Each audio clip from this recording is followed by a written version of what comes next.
ಓಂ ಸಾಯಿರಾಮ್. ನಿಮ್ಮ ಸೋಲ್ ನಿಮಗೆ ಒಂದು ಮೆಸೇಜ್ನ ತಂದಿದೆ. ಬೇಗ ಈ 2 ಕಲರ್ ಪೆನ್ನಲ್ಲಿ ಒಂದನ್ನು ಸೆಲೆಕ್ಟ್ ಮಾಡಿ. ಗ್ರೀನ್ ಕಲರ್ ಪೆನ್ ಯಾರು ಸೆಲೆಕ್ಟ್ ಮಾಡಿದ್ದೀರಾ? ವಾವ್, ಅಪ್ರಿಷಿಯೇಷನ್ಸ್. ನಿಮ್ಮ ಸೋಲ್ ನಿಮಗೆ ಏನು ಮೆಸೇಜ್ ಹೇಳ್ತಿದೆ ಅಂದರೆ, ನಿಮ್ಮನ್ನು ನೀವೇ ಇಷ್ಟಪಡಿ, ನಿಮ್ಮನ್ನು ನೀವೇ ಅಪ್ರಿಷಿಯೇಟ್ ಮಾಡ್ಕೊಳ್ಳಿ. ಸಿಂಗಲ್ ವರ್ಡ್ ಕೂಡ ನಿಮ್ಮ ಬಗ್ಗೆ ನೆಗೆಟಿವ್ ಆಗಿ ಮಾತಾಡ್ಕೋಬೇಡಿ.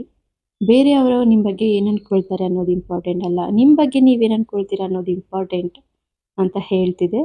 ಸೊ ಯಾರು ಬ್ಲೂ ಕಲರ್ ಪೆನ್ ಸೆಲೆಕ್ಟ್ ಮಾಡಿದ್ದೀರಾ ಅವ್ರಿಗೆ ನಿಮ್ಮ ಸೋಲ್ ಏನು ಹೇಳೋಕ್ಕೆ ಇಷ್ಟಪಡ್ತಿದೆ ಅಂದರೆ, ಡೆಡ್ ಲೈನ್. ನೀವೊಂದು ವಿಷಯನ ಪೋಸ್ಟ್ಪೋನ್ ಮಾಡ್ತಿದ್ದೀರಾ ಅಥವಾ 24 ಅವರ್ಸ್ ಅದ್ರ ಬಗ್ಗೆ ಯೋಚನೆ ಮಾಡಿ ಲಾಸ್ಟ್ ಮೂಮೆಂಟಲ್ಲಿ ಅದನ್ನು ಸರಿಯಾಗಿ ನೀವು ಕ್ಯಾಚ್ ಮಾಡೋಕ್ಕಾಗ್ತಿಲ್ಲ.